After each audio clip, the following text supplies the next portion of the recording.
श्री शिवाय नमस्तुभ्यां। हर हर महादेव। भक्तों, शिव महापुराण कथा में महादेव को भोलेनाथ और औघड़दानी कहा गया है। संसार के अन्य देवताओं को प्रसन्न करने के लिए कठिन तपस्या और कठोर नियमों की आवश्यकता होती है, लेकिन महादेव तो इतने सरल है कि यदि कोई भक्त सच्चे मन से केवल एक लोटा जल भी अर्पित कर दे या मंदिर के शिखर का दर्शन भी कर ले तो शिवजी उसके सारे दुख हर लेते हैं। महादेव कभी यह नहीं देखते कि भक्त के पास धन है या नहीं, वे केवल भक्त के भाव और भक्ति को देखते हैं। इसीलिए कहा जाता है, जिसका कोई नहीं होता उसके मेरे महादेव होते हैं। हर हर महादेव, जय शिव शंकर। आइए भक्तजनों, सुनते हैं श्री शिव महापुराण की कल के आगे की अध्याय की कथा। आज हम सुन रहे हैं श्री शिव महापुराण की विंध्येश्वर संहिता से नारद जी का भगवान विष्णु को क्रोधपूर्वक फटकारना और श्राप देना। दूर हो जाने पर पश्चात पूर्वक भगवान के चरणों में समझा बुझाकर शिव का महत्व जानने के लिए ब्रह्मा जी के पास जाने का आदेश और शिव के भजन का उपदेश देना, इस अध्याय को सुनेंगे विस्तार से। सूत जी कहते हैं, महर्षियों, माया मोहित नारद मुनि उन दोनों शिवगणों को यथाचित शाप देकर भी भगवान शिव के इच्छावश मोह निद्रा से जाग न सके।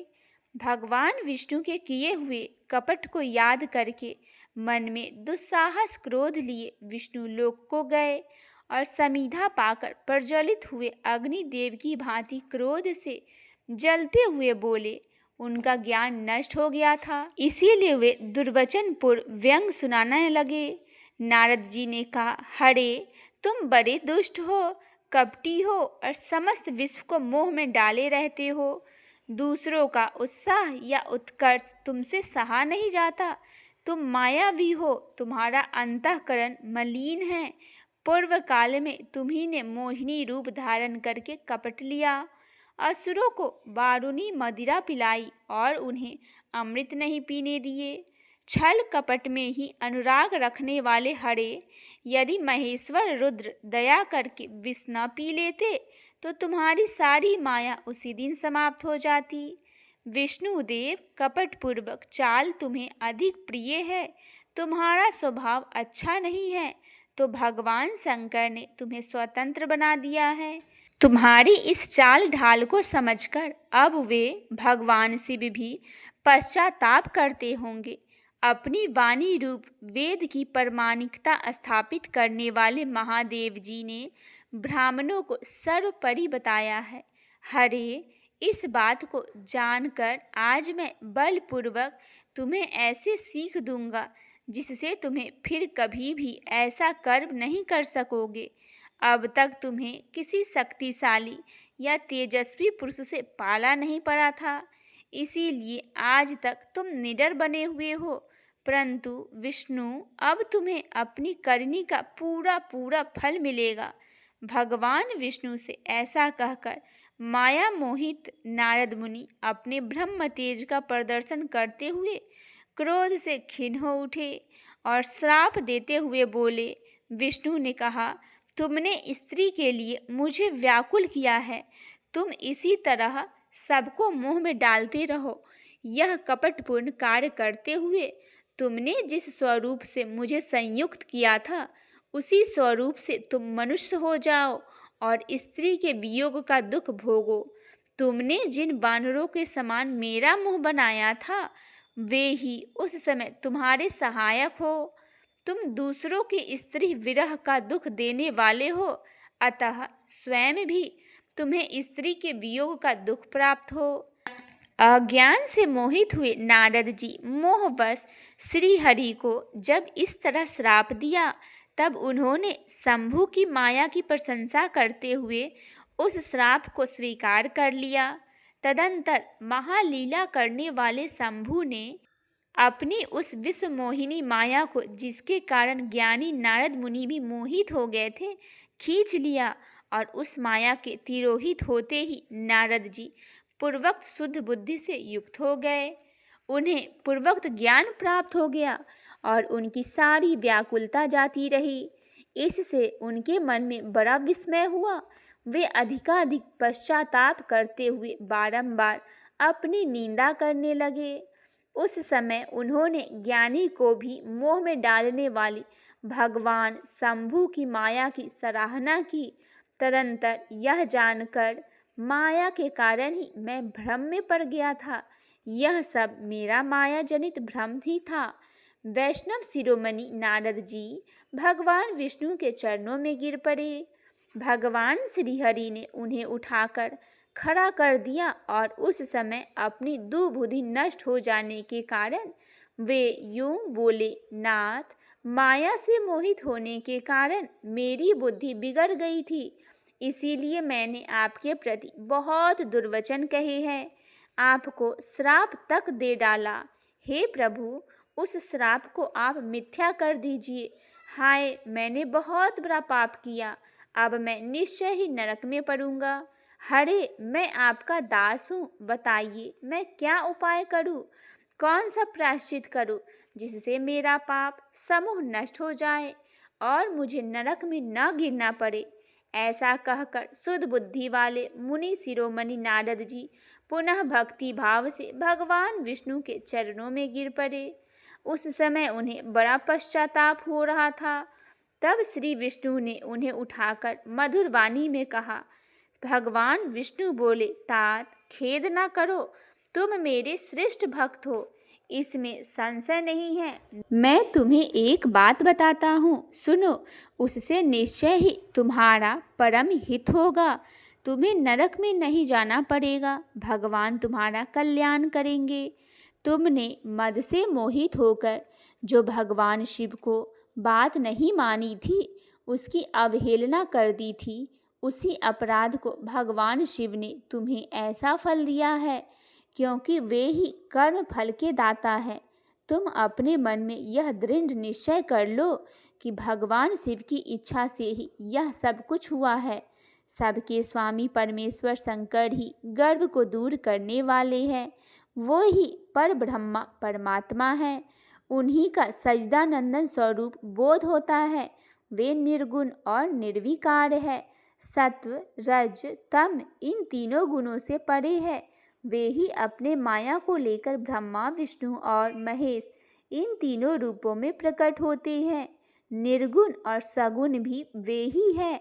निर्गुण अवस्था में उन्हीं का नाम शिव है।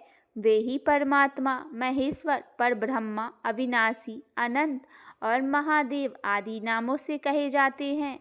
उन्हीं की सेवा से ब्रह्मा जी जगत के अस्त्राष्टा हुए हैं और ये तीनों लोकों का पालन करता हूँ। वे स्वयं ही रुद्र रूप से सदा सबका संहार करते हैं। वे शिव रूप से सबके साक्षी है, माया से भिन्न और निर्गुण हैं। स्वतंत्र होने के कारण वे अपनी इच्छा के अनुसार चलते हैं। उनका विहार, आचार, व्यवहार उत्तम है और वे भक्तों पर दया करने वाले हैं। नारद मुनि, मैं तुमसे एक सुंदर उपाय बताता हूँ, जो सुखद, समस्त पापों को नाशक है और सदा भोग एवं मोक्ष देने वाला है।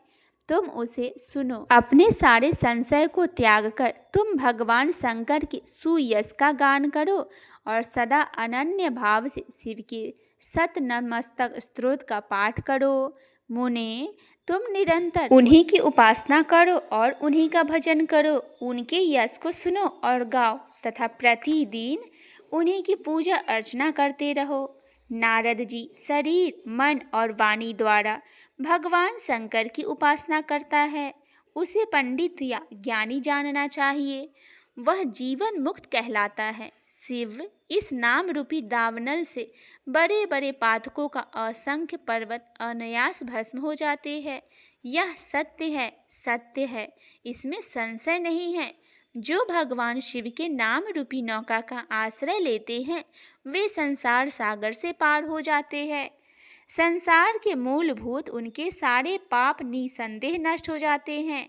महामुने, संसार के मूलभूत जो पातक रूपी वृक्ष है, उनका शिव नाम रूपी कुठार से निश्चय हो जाता है।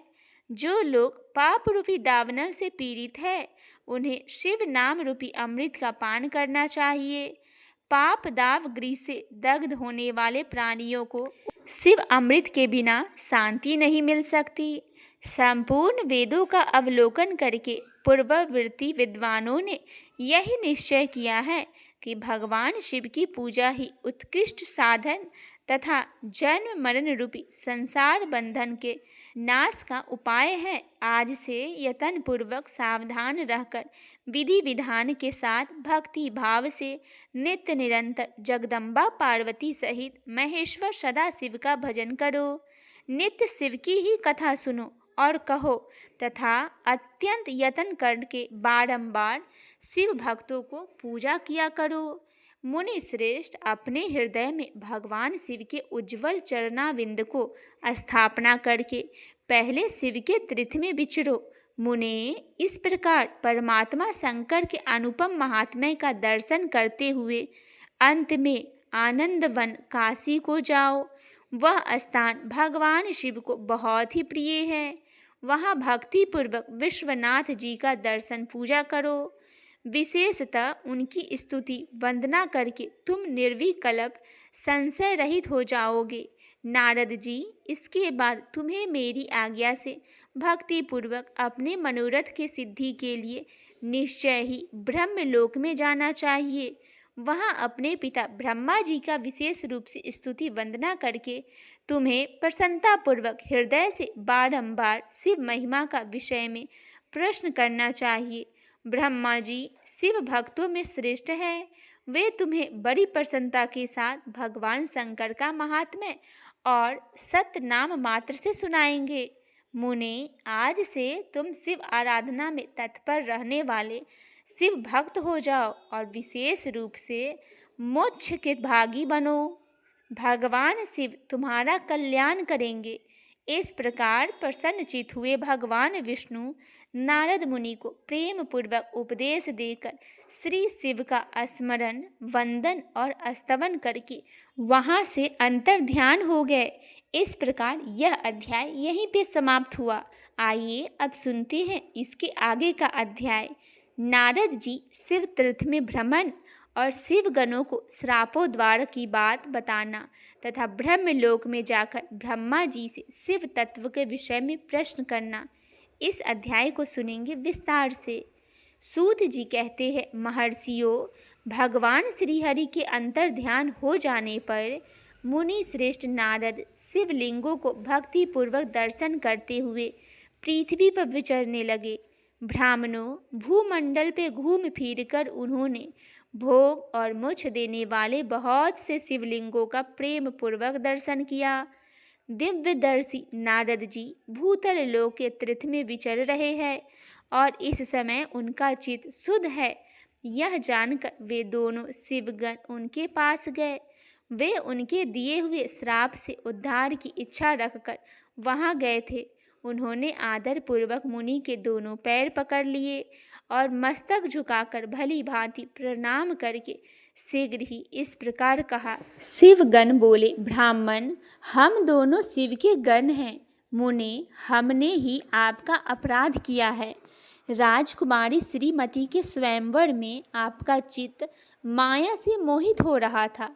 उस समय परमेश्वर की प्रेरणा से आपने हम दोनों को श्राप दे दिया। वहाँ कुसमय जानकर हमने चुप रह जाना ही अपनी जीवन रक्षा का उपाय समझा। इसमें किसी का दोष नहीं है। हमें अपने कर्म का ही फल प्राप्त हुआ है। हे प्रभु, अब आप प्रसन्न होइए और हम दोनों पर अनुग्रह कीजिए। नारद जी ने कहा, आप दोनों महादेव जी के गण हैं और सत्पुरुषों के लिए परम सम्मानीय हैं। अतः मेरे मोह रहित एवं सुखदायक यथार्थ वचनों को सुनिए। पहले निश्चय ही मेरी बुद्धि भ्रष्ट हो गई थी, बिगड़ गई थी और मैं सर्वदा मोह के वशीभूत हो गया था। इसीलिए आप दोनों को मैंने श्राप दे दिया। शिवगणों, मैंने जो कुछ कहा है वह वैसा ही होगा, तथापि मेरी बात सुनिए। मैं आपके लिए श्राप द्वार की बात बता रहा हूँ। आप लोग आज मेरे अपराध को क्षमा कर दे।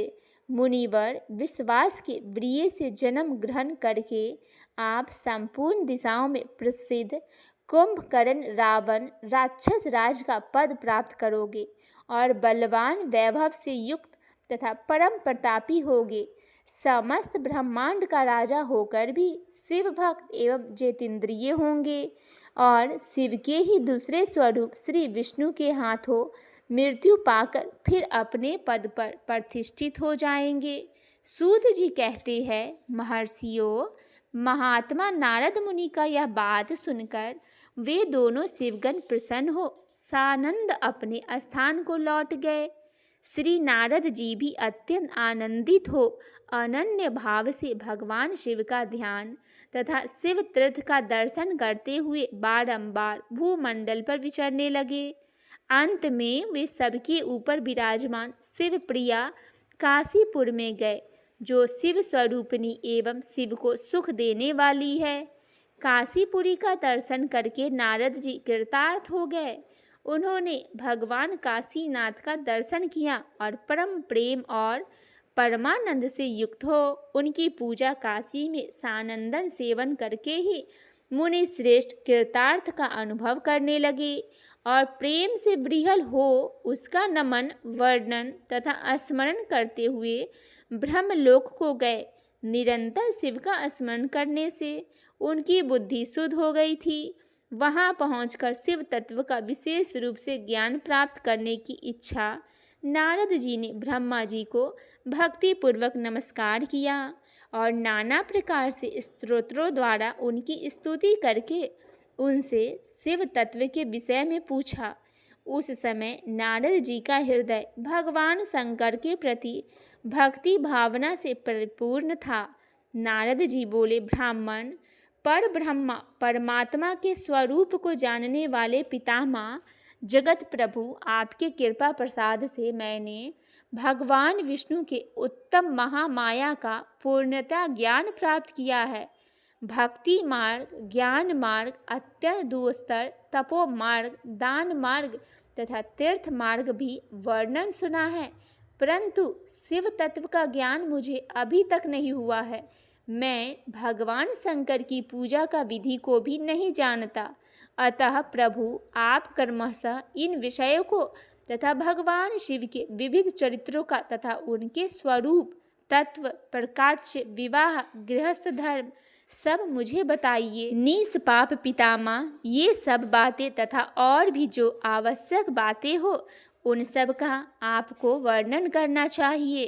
प्रजानाथ शिव और शिव के आविर्भाव एवं विवाह का प्रसंग विशेष रूप से कहिए तथा कार्तिक के जन्म की कथा भी मुझे सुनाइए। प्रभु, पहले बहुत से लोगों से मैंने ये बात सुनी है, किंतु तृप्त नहीं हो सका हूँ, इसीलिए आपके शरण में आया हूँ। आप मुझ पर कृपा कीजिए। अपने पुत्र नारद जी का यह बात सुनकर लोक पितामह ब्रह्मा वहाँ इस प्रकार बोले। इसके आगे की कथा हम कल के वीडियो में सुनेंगे। यह अध्याय यहीं पे समाप्त हुआ। और अगर अभी तक आपने शिव पुराण का इससे पहले का अध्याय नहीं सुना है तो हमारे इस चैनल पे जाके शिव पुराण के सभी अध्याय को आप अवश्य सुने। श्री शिवाय नमस्तुभ्याम। हर हर महादेव। कमेंट में लिखकर अपनी हाजिरी जरूर लगाएं और ऐसे ही भक्तिमय कथाओं के लिए हमारे चैनल को सब्सक्राइब करें। मिलते हैं कल के वीडियो में।